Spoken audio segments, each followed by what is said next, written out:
Hello and welcome to the fourth edition of Beyond the Pound, presented by the Mount Brydges Bulldogs and sponsored by our comfy coffee friends at Tim Hortons location of Mount Brydges. I'm your host, Nick Sakellis.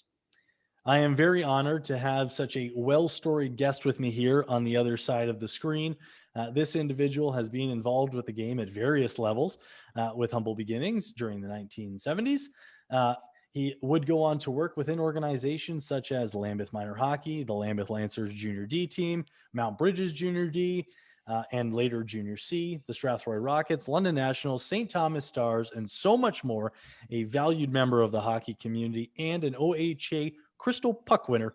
And he also, just before the show, alluded to that he also put on the zebra stripes as a referee as well.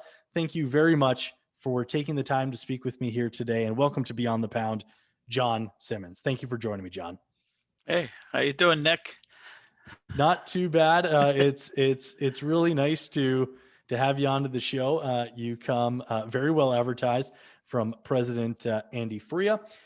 But let's take it back now, John, because I did pick up a lot of the information that I do have on this show from an article that was written about you on the OHA website. We're going back to 1970, and could you take us down memory lane when you first got into hockey as a coach, and what was your life before that time? Well, back at that time, I actually worked at the Lambeth Arena, and I've worked in arenas for a good part of my life. But I worked there, and hockey was just something that I did, right? I played a little hockey. I just played. I didn't play anything big, but and I just got into. Somebody said, "Hey, why don't you get into coaching?" So I got into it. I got a peewee team, and that was like 200 or 300 teams ago. I was just got into it, and it was very, just wanted to do it. So, right. And skipping a little bit through, that decade and getting into the 80s now, you transitioned to Lambeth Minor Hockey. What was that transition like? Because I believe you joined their either board of directors at the time, and you acted as a convener for certain levels and groups. So could you tell us a little bit about that time? Yeah, I was just I enjoyed doing everything, and there were always things to do. So I put my name in for Lambeth Minor Hockey, got on the board there. I actually served. I was there for 8 years. I did everything. I was the president there. Just did everything. It was, I was that interested in it. I was a convener. I looked after ice for people, and it was just a great time. And when you transitioned onto the board of Lambeth Minor Hockey, were you still coaching at the time, or did that take a little bit of a backseat as you were being an executive for the minor hockey system? Oh, we still coached then. So we were a real family. Like my wife coached. She coached teams. There were years where between the two of us, we probably had 3 teams, and we would work together on it. Oh, no, it worked great. I mean, we had some midget and juvenile teams that the two of us coached, and it was just great. Everybody got along great, and my wife was a great coach. She coached Adam teams on her own. She actually did something that I never did. I never won a silver stick, and she did. So, maybe we'll have to get her on the show with John. the novice team. Yeah, that's awesome. And so you gallivant your way through Lambeth Minor Hockey, and you're still coaching as well. And we reached the year 1987, and the Lambeth Lancers. I don't know if that was their first year in the league or not. You can educate me on that. But you take the reins of the Junior D team in Lambeth. What was that transition like, and what was it like getting into a Junior D at the time? Well, we used to have a team in Lambeth. They were called the Lambeth Flyers, and they were a Junior D team, and they were a good team. things happened with ownerships and stuff through it, and the team eventually folded up, and that's how Mount Brydges was formed, because Mount Brydges took over a team, and the Flyers, as they were called, were out. So it got to 87, and a good friend of mine, who's a Byron guy, Fred Shell. I don't know if you've ever heard the name Fred Shell. I have not. Fred No. Fred Shell was he was with the London Nationals at the time, and he had a great he was general manager and that. And he said to me one day he was going to put the team back in Lambeth. Could I help him out? Okay. So that's how that started. So because at that point I was actually working at the arena, and it made it. I was actually the arena manager back then. So it worked out. We helped them get their ice time, and we put a team together and ran 2 championships right off the bat at the start there. So that's not a bad start to a franchise. It was a good start. Yeah. Yeah, for sure. Yeah. And what were some of the winning points and maybe challenging points of getting the team back into Lambeth, or was there any challenges in getting the team back? No, the only challenge was getting the ice time from getting minor hockey to agree to stuff. But with what I'd done with minor hockey before, it worked out. I mean, it was a challenge to put a team together from scratch, and but Fred was a great guy. I learned a lot from Fred, and he had a lot of connections, and we had good connection, good players, got good players, and away we went. And I think we went through that first season. We only lost 8 games. So, wow, that's impressive for a new junior hockey team. That's awesome. And then we skip into the 90s, and we're in the early 90s now, around 92, and you would eventually leave Lambeth and join the Mount Brydges Bulldogs Junior D team at the time. Could you elaborate on how that transition went, and how did you end up in Mount Brydges from Lambeth? Well, Lambeth was going through some ownership things. Like, they changed owners a couple of times, and I mean through the years, I think I was with Lambeth 3 different times, 3 different time periods there. Okay. But things weren't so hot with the Lancers, and I knew the guys out in Mount Brydges, and I knew they were always looking for stuff. And I gave them a call and said, "Are you really looking for a GM?" And right. They said, "Why? Do you know somebody?" And I said, "Yeah, sure." So anyway, that's how that got going. I went out there and we took over the team, and it was fun. And I've been with Mount Brydges 2 different times. Two different times. Yeah.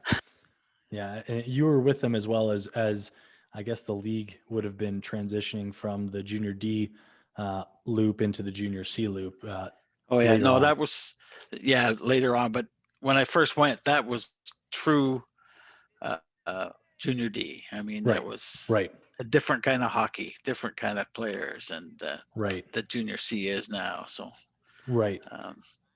and had a great time there.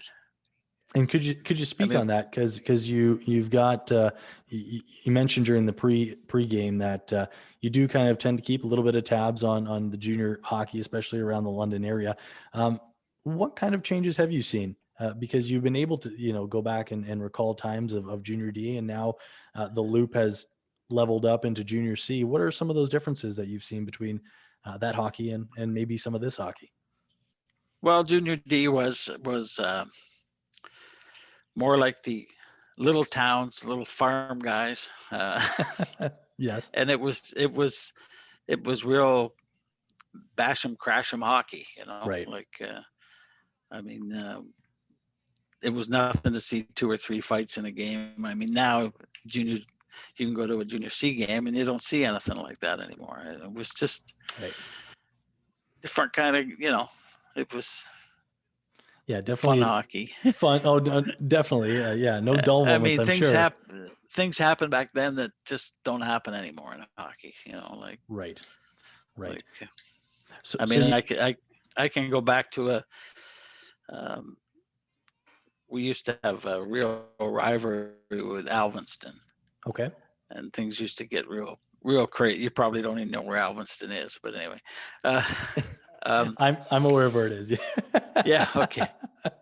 Yeah. I mean, I can remember a game, and I don't forget that one where the game started. It was in Lambeth, Okay. and their big tough guy that was playing defense was up on the wing, Okay. and they dropped the puck, and he went down and ran the goalie.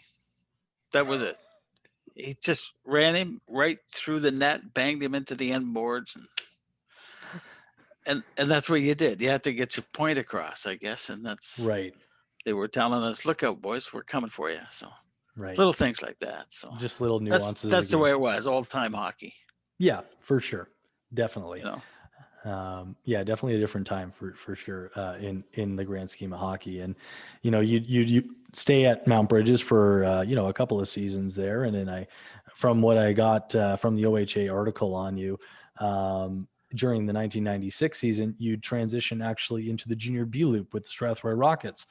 How did you? Because that would be, I guess, the geographical upgrade from Mount Brydges with Strathroy in Yeah. such close proximity. Was that just a natural progression to Junior B, or were they looking for someone and you answered the call yet again like you did in Mount Brydges? Well, see, we were affiliated with the Rockets, so Okay.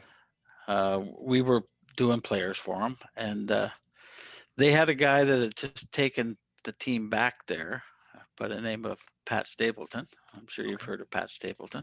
Yes. And Pat was a great guy, and we worked together. And he said, "Hey, it's time you came here. You could come to the B team. Right. Let's get things happening." So again, it was one of those things where I went there, and we won the first year. When the won the league Western Junior B championship, and the Rockets hadn't won anything for a long time, so it was great. And Well, carried on there for a couple of years, and then moved on to the Nationals after that. So right. And I'm starting to see a little bit of a pattern here with you, John, where if you go to a team, eventually they'll probably win a championship, whether yeah, it's a new team or an established team. So you make your jump to the Junior Bs, and then from Strathroy, you like you had alluded to, from about I think it was 98 to 2000, you're in between the London Nationals and the St. Thomas Stars. Could you stick handle us through those couple of years of your hockey career? well, the Stars was kind of it was a stop. Okay. I was actually the assistant manager there, and it's probably the only time in hockey where I knew when our last game of the season was going to be. I knew when we could end, because before Christmas we were already out of the playoffs. Oh, I When it see. was one, Okay. you know what I mean? Like, Right. Yep. One of those. like I hear you. normally you don't know when your last game is, right? You can't plan Right. it. Right. Well, we could plan it back before Christmas. So I see. um, they were in the rebuilding. They had so we rebuilt with young players, but we were a terrible team. But anyway, Right. that was my 1 year that way. So they Right. didn't win. So the Nationals never won either when I was there, but we were close many times. But Yeah. Right on. I mean, a so rebuild for any organization on the ice is a bit of a risk. So that does happen. And skipping forward, I guess you'd be with the Nationals for the next little while, up until 2007, when you decided to join the OHA board of directors. yeah. How did that come to fruition? And during that time, even with the OHA, were you still involved with the Nationals or any other hockey organization at that time? No, not not when I was on the board. Like you couldn't be on a team, but Okay. it was kind of I went through two ownerships with the Nationals. Uh, and the second ownership, after the first 2 years, decided they didn't need me anymore. So it was one of those things. I see. Yes. And the thing was that the guys that owned the team were the two guys that owned Courtesy Ford, where I actually worked. So I still work there, though. Oh, I okay. left the team. I left the team and I went to the OHA board, and I stayed working at Courtesy Ford, and Okay. everything was fine. So As long as everything's fine, that's good. And so while I spent 3 years with the OHA, and yeah, then I came back to the Bulldogs. then you came back to the Bulldogs from what the article says in 2010, and that was at a time where I was essentially, I think, leaving what was the SOJHL at the time, Yeah. and it was transitioning into the SOJHL as a junior C league. Yeah. What was that transition like with the Bulldogs, and what did you see overall? Because that transition year to me is fascinating because it's technically a level up from junior D, and as we've seen throughout even present time with regards to the junior C card, a lot of teams still haven't really kind of come out of that junior D type of mentality. What was that transition like? Even though it was almost 11 years ago now, from junior C from junior D to junior C. Well, I was on the board when it first came through, Okay. and I was actually the chairman of the junior D league, Okay. which became the C league.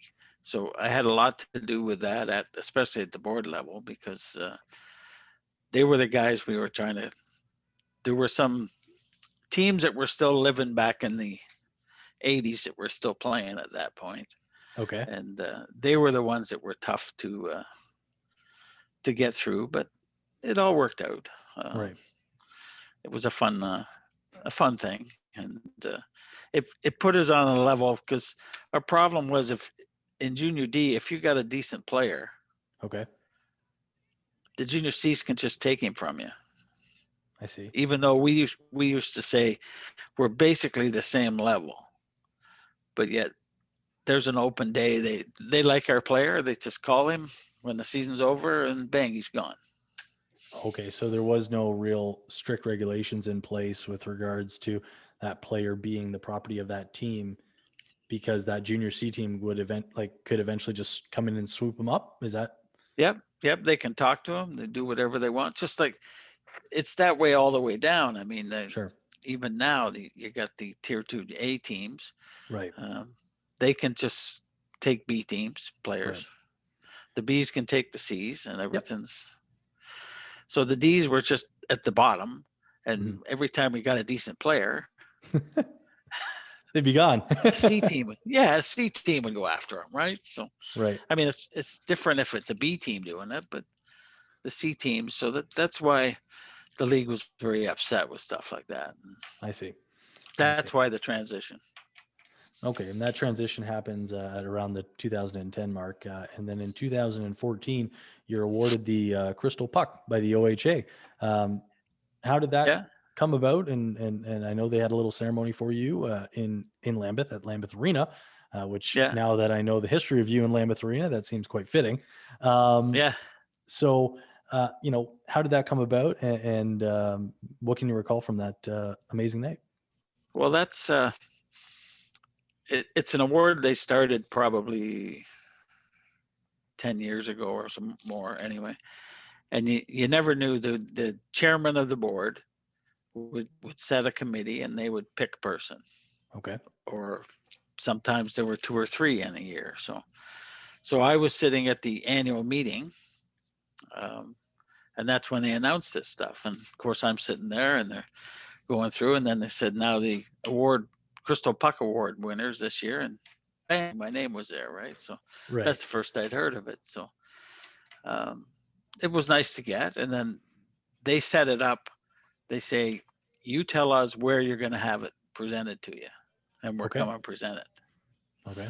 So, and that was at the time when I was still with Mount Brydges. Right. At the start of that year when I got the Crystal Puck. Mhm. but I left partway through. I was the chairman of the board with Mount Brydges too, when I was Oh, coaching okay. or managing. All right. And there were some internal things and some new people came along, and I just said, Right. I don't want to do this anymore. and Fair. and I left. That's why we did it basically. And I think I would have preferred to have it done at Lambeth anyway, because that's my home place. Like I live in Right. Lambeth. You live in Lambeth, right? Okay. Yeah. I And can walk to the arena here in less than 10 minutes. It's that close. So yeah, right. And so, and the Lambeth Lancers actually have in the last couple of years have left the PGHL. yeah. And so what is your take on something like that? Was something that essentially you started, and now you've seen them kind of come and go. Have you heard of any plans that the Lambeth Lancers will be back in the PGHL fold, or if you can? If not, that's fine. If you can allude to something, but if not, that's okay too. There was a little talk about it, Yeah, but people get the idea that they can buy a hockey team and make money at it or sure, not lose money. And right, that just doesn't happen, especially in, there's so much money you have to raise and stuff like that. And right. I mean, that's why it's like that. So And I guess you've seen it even from the OHA level above all the teams, in the GOJHL or the PJHL or the SOJHL, whatever it might have been. There are definitely organizations that are planned out that way, thinking that they're going to make money in junior C or junior B, which is definitely, if you've ever been a part of it, is definitely not the case. no, It that's is, right. but in your circles and from people you talk to, that might be on executives of junior hockey teams, what are some, tips of the trade or some sort of advice that you'd give them going forward as junior hockey continues to raise the bar in terms of money, and sometimes some of these teams might not be able to hit that bar, at least from a financial standpoint. So what would you say to those folks out there? Well, you have to have support. You have to have a great support system with you, and you have to be able to raise money. I mean, you just have to get sponsorships. Um, Things have relaxed a lot in the last couple of years. Okay. Looking around, that teams are actually starting to charge their players now, Okay. uh, and that was used to be. You talk to a player about playing for you, and the first thing was, "How much do I get? Okay. How much money do I get? The player What are you saying that going to to?" you. Players say that to teams. Okay. That's part of. That's where this all got to. I Like, see. so the teams that had a little bit of money could say, "Well, I can give you this. I'll buy you skates. I'll do this. I'll do that." Right. So, Right. and that got things way out of whack. But Okay. now the teams are actually charging their players. Mm-hmm. Like because there's a fee you have to pay to OHA. The teams always had to pay a certain fee for each person, but now the teams are starting to make them pay themselves. So Right. you get a little bit better. Right. Works a little bit better. So, Works a little bit better. I see. but Okay. but still, you have to have the money. Like you just Right. can't. I Right. mean, ice time's not cheap. There's Yeah. nothing's cheap anymore. No, that's definitely for sure. And keeping within the junior hockey loop, obviously, yeah, we talked about this in the pre-show that your son Tim Simmons, who has been with the London Nationals now for several years, continues to work with the team as well. Does he sort of, I guess, does he keep you in the loop with what's going on with the Nationals and maybe what's going on with the GOJHL and other junior hockey of that sort, keeping your ear to the ground kind of thing? Yeah, we talk a lot. Yeah. And sometimes I have to ask him questions, but sometimes it's he lets me know what's going on, and Right. He's doing a great job there. So Yes, he definitely is, because the Nationals in recent time have been one of the well-storied franchises in the GOJHL. They've been wonderful. to watch, and something that obviously Londoners from a junior B perspective can be proud of. I know when people first think of junior hockey, they think of the London Knights, but the London Nationals definitely have punched their ticket to being a cemented organization junior wise in the city of London. Yeah, he has his name on that trophy 6 times. I have my name on it once. Oh, okay. Does he often bring up that stat to you or what? Once in a while. Right on. Very cool. Very cool. And we've talked a lot about a history. We've talked about, a lot of history here with you, John, as you've had an illustrious career. A lot of this, though, and from my knowledge of being in the junior game for the past couple of years, a lot of things require time. And I got to ask you, how did you do all of this? Like, and where did you find the time and the energy to kind of continue moving forward? And this, the reason why I wanted to pose this question to you is because there might be some people out there who listen to this or view this show and might be thinking the same thing, that they want to transition into the junior or minor hockey games. And, where do you find the time and how do you do it? How do you prioritize that with life and work and family and all that other kind of stuff? Well, it was great support from family. I mean, my wife was always involved in stuff, and Right. My kids too. I mean, they both played hockey, and we coached the kids, and we made it through. And I was able to feed the family anyway. So It's important. Yeah. Right. it's just great support from everybody. So. Right. Okay. Sounds good. Well, John, honestly, I really appreciate the conversation we've had here today. Thank you very much for joining me here on Beyond the Pound. This has been an absolute pleasure for me, and I'm sure the viewers of this show. Thank you very much for your time, John. Thank you.